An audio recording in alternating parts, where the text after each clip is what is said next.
MP साहब, अस्सी के जन्नत गांव में पानी की समस्या को लेकर काफी दिनों से धरना चलना लगा था। आप भी वहां जाकर आए थे, क्या कुछ कहें? देखिए, मैं भी गया था, हमारे विधायक साथी भी गए थे और जन्नत गांव के लोगों की मांग बड़ी वाजिब है। जब आज से लगभग 8-9 महीने पहले दीपेंद्र सिंह हुड्डा जी जो सांसद हैं, ब्रह्मचारी जी, मैं, हमारे जो चेयरमैन साहब हैं ओबीसी के, वो फिर कुमत ने प्रश्न पूछ लिया, विधायक आदमपुर, विधायक उकलाना नरेश सेलवाल जी, विधायक जस्सी पेटवाड़ जी, हम सब साथ थे।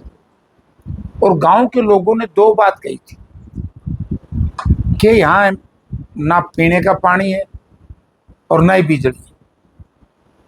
और ये बात उस वक्त हमने डीसी साहब से कही, चलो प्रोजेक्ट वो तैयार करवाया उनका, ना पानी की निकासी वगैरह का लग रहा, लेकिन बिजली और पानी दोनों के ऊपर कोई ध्यान नहीं दिया। और जब उन्होंने देखा कि भाई एक पाइपलाइन निकल रही है हांसी की, तो उनकी डिमांड केवल ये थी कि हमें भी पानी दो। ये कई महीने पहले की बात। सरकार ने बिल्कुल ध्यान नहीं दिया और लोकल विधायक ने इस पे या तो दिलचस्पी नहीं दिखाई या उसकी मंशा के बारे में उसने बताना पड़ेगा क्या है। लोग धरने पे बैठे। ये बात सही है, पीने का स्वच्छ पेयजल की बात जो प्रधानमंत्री जी ने कही थी, क्योंकि प्रोजेक्ट भारत सरकार का है, प्रदेश सरकार का पैसा नहीं, तो इसमें चाहिए था जन्नत को पानी देना, मैजत को पानी देना, बाटला को पानी देना। ये सरकार की जिम्मेवारी। लोगों ने विवश होकर के वहां धरना दिया।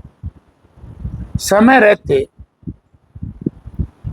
अगर प्रशासनिक अधिकारी और राजनीतिक लोग, सत्ताधारी दल के लोगों से विचार विमर्श करके सलाह करके इसको निपटा सकते थे, लेकिन बीजेपी की सोच है गांव को शहर को आपस में लड़ा दो, गांव गांव को लड़ा दो, गांव में भाई भाई को लड़ा दो, जाति जाति को लड़ा दो, क्योंकि और तो बीजेपी के पल्ले कुछ बचा नहीं। ये निंदनीय है। उनको पानी देना चाहिए और देना, मेरे हिसाब से सरकार को, जो लोग धरने पर बैठे उनसे सरकार को जाके बात करनी चाहिए। अच्छा, उसी धरने पर बीजेपी के नेता है नरेश यादव, वो भी कहीं समर्थन दे गए थे गाँव वालों को। हाँ, उस दिन मैं भी था। आप भी थे, जस्सी पेटवाड़ अभय सिंह चौटाला भी वहाँ आए थे। तो उन्होंने जिस तरीके से नरेश यादव पर टिप्पणी की, नरेश यादव ने उनका जवाब दिया, तो एक तरीके से कंट्रोवर्सी चल पड़ी है। इसको कैसे देखते हैं आप? देखिए, उसमें धरने वालों का तो मैं कसूर नहीं मानूंगा, वो तो लोग ग्रामीणों का धरना था। लेकिन मैंने उस दिन से 3 दिन पहले भी मैं गया था, पिछले शनिवार। तो उस वक्त मैंने ये बात की थी कि ये धरने सामाजिक होते और किसी भी राजनीतिक व्यक्ति ने उसमें अपनी पार्टी की या किसी नेता दूसरी पार्टी के ऊपर कटाक्ष नहीं करना चाहिए, नुक्ताचीनी नहीं करनी चाहिए, क्योंकि उससे एक अविश्वास बन जाता है। और जिस तरह की बातें मैंने देखी हैं, मैं तो आ गया था,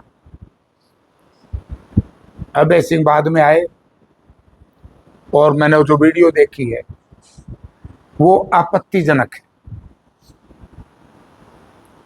क्योंकि मान लो कोई सत्ताधारी दल का आदमी, बीजेपी का, अगर वो आकर के समर्थन करे और सरकार के खिलाफ बात करे तो अच्छी बात है, तो प्रशंसनीय है।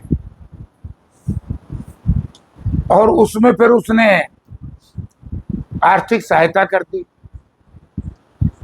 ये भी कोई बुरी बात नहीं, क्योंकि आर्थिक तौर से आज के दिन देहात बड़ा कमजोर हो चुका है। सरकार की पॉलिसी ऐसी है कि सरकार ने ना इनको, गरीब आदमियों के मकान गिरे, प्रधानमंत्री आवास से कोई मकान नहीं दिया, अभी भी मुझे मिल करके गए हैं गरीब लोग। ना इन्होंने मुआवजा दिलवाया, फसल यहाँ इनकी तो हुई नहीं, जो थोड़ी मोटी गेहूं हुई उसके बल्कि अब तक तो पेमेंट भी नहीं करी। तो कोई आर्थिक सहायता करता है, ये लोगों ने तो नहीं मांगा। उस वक्त तो मैं भी वहां बैठा था। हमारी पार्टी के भी हमारे विधायक है जस्सी पेटवाड़ जी, बल्कि वो क्योंकि उनके गोतियों का काम है ढूंढ लोग हैं इसमें, तो उन्हें कहा जी मैं गांव के नाते, मैं गांव का भाई बेटा हूं, मैं सहायता करना चाहता हूं, करे वो। उसके साथ उसने भी कह दिया। तो अगर किसी दूसरे ने भी करना है तो कौन रोक रहा है? लेकिन जो कर रहा है उस पर इस तरह की शब्द उस दंड पर नहीं होनी चाहिए थी, निंदनीय है, गलत हुई। इससे आगे फिर कौन इस तरह इकट्ठे होंगे किसी सामूहिक लड़ाई के लिए? और इससे फिर यह भी पता लग जाता है कि किस आदमी की क्या सोच। ये वही सोच उभर के आ जाएगी जो हमेशा से चल रही है। अच्छा, आपके साथ आदमपुर से का जागरण बैठे हैं, पार्टी की तरफ से भी उनको बड़ी जिम्मेदारी दी गई है ओबीसी सेल का चेयरमैन बनाने, कितनी मजबूती आप देखते हैं? अभी मैं शुरुआत इसी से करना चाहता था, लेकिन वे पत्रकारों के सामने हम बोल नहीं सकते, क्योंकि एक मीडिया तो हमारा खिलाफ है, तो हमने और खिलाफ कर लिया तो नुकसान हो जाए। मैं धन्यवाद करता हूं हमारी पार्टी के नेतृत्व का कि एक ऐसे व्यक्ति को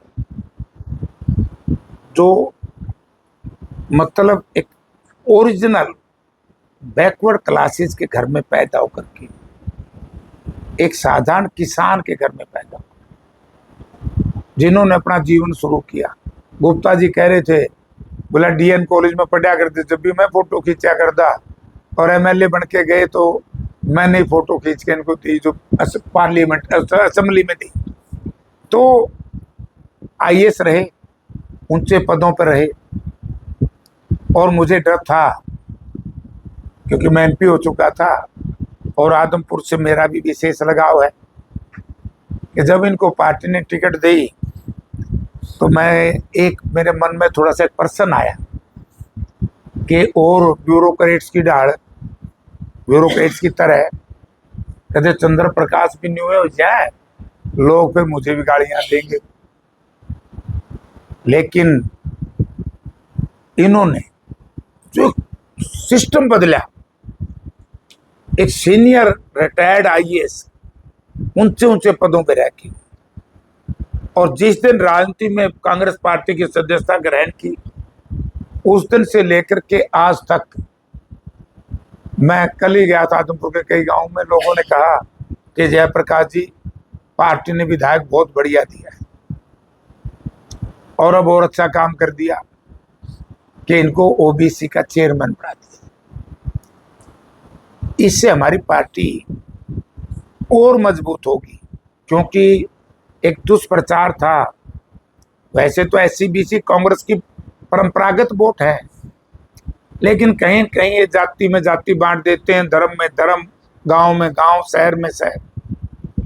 इनके चेयरमैन बनने के बाद हम पूरे हरियाणा प्रदेश में तो मजबूत होंगे, इनका लाभ हमने पड़ोस में बहुत मिलेगा, क्योंकि हमारी रिश्तेदारी राजस्थान में बहुत, हमें उसका लाभ मिलेगा। और आज देखें ना जिस पोशाक में बैठे हैं, मैं तो अब कहूँगा हुड्डा साहब को जाके कि जी मैं आदमपुर के गामा में गया था, चंद्र प्रकाश जी में ब्यूरोक्रेट सारी बात ही नहीं रही।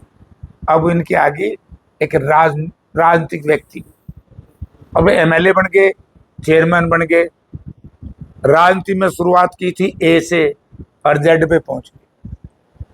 अब तो आगे आगे बढ़ेंगे, हिसार जिला का नाम भी ऊंचा करेंगे, ये अपने आर्य नगर का नाम भी ऊंचा करेंगे, आदमपुर का करेंगे और आगे देश में ऊंचा नाम। सर, सरकार बनाने के बावजूद बीजेपी ने प्रदेश अध्यक्ष बदल दिया था। मैं कह रहा हूँ ये तो इवेंट्स मैनेजमेंट करे, जादूगर नहीं हुआ करता पहला, जब स्कूल में पढ़ा करते, कॉलेज में पढ़ा करते, तो वो जनता को पकाने के लिए एक नया काम और जो ये भूपेंद्र सिंह हुड्डा ने असेंबली में सुनाई थी, आपको तो याद भी होगी, मेरे पूरी याद नहीं। एक नरवाना में दाढ़ में दर्द था, पहला एक जाड़ कटवाई, फिर दूसरी, उसने ट्राई किया, आंख में डाल दिया मिर्च का पानी, बोला डॉक्टर साहब जाड़ तो ठीक होगी, बोला ये आंख में दर्द हो गया। तो भाई एक इवेंट से दूसरा इवेंट लिया मैं लोगों को बहकाने के लिए। अब क्या कमी थी बड़ौली में? बड़ौली साहब तो उन्हीं की पार्टी के थे। अब बड़ौली साहब क्या, या तो ये बताओ उनका टर्म पूरा हो गया, या सरकार ये बताए कि आनंद फानन में क्यों बदला। ये जातियों को एक दूसरे को कदे कुर्सी नो, जाति का खेल खेलती है। उसका मन नहीं मेरा भाई, अपन उनकी पार्टी का के बेरा के बेड़ा के नहीं। लेकिन मैं ये कह सकता हूं कि इससे ये सिद्ध होता है कि बीजेपी बहुत हरियाणा में कमजोर होगी। ये कमजोरी दिखती है इसमें। हमने तो बनाया है प्रधान हिसार जिला का, सब हिसार की जनता ने, तो इसका हम सब ने इससे कोई किसी पार्टी का स्वागत करना चाहिए। अच्छा, एक सवाल आपसे है विधायक जी, आदमपुर की जनता ने आपको अपना नुमाइंदा चुना है, जिस तरीके से बीजेपी कहती है सबका साथ सबका विकास, तो आदमपुर में किस तरीके के विकास कार्य हो रहे हैं या नहीं, क्या कुछ? देखिए, ये जो बात आपने कही कि सबका साथ सबका विश्वास और एक और आगे ऐड किया है, ये तो लोगों को सिर्फ उनका ध्यान भटकाने के जो ध्यान भटकाने के उनके प्रयास रहता है। भारतीय जनता पार्टी की सरकार है, अभी एमपी साहब जो बता रहे थे चैनल गाँव, तो ये कहीं ना कहीं उनका जो गवर्नेंस है उस पर प्रश्न चिन्ह लगता है। जब ये प्रपोजल या प्रस्ताव तैयार हुआ, सर्वे हुआ, तब ये गांव नहीं दिखाई दिए। इसका मतलब उनका तो वही जो अभी एमपी साहब कह रहे थे कि जात पात पे, एरिया पे बांटने का प्रयास, तो ये तो यही खेल रस्ते आए हैं और वही खेल रस्ते जा रहे हैं।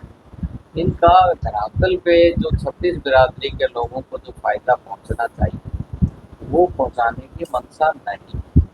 ये इसी तरह उलझा के रखना चाहते हैं। कभी प्रधान बदल दिया, कभी कुछ नया कर दिया, फिर एक दूसरा उसका क्रेडिट ले रहा है, कोई क्रेडिट छोड़ रहा है। तो ये महज जनहित में आप नहीं कह सकते, ना इनकी सोच है, ना इनके धरातल पे कोई फायदा पहुंचाने की बात।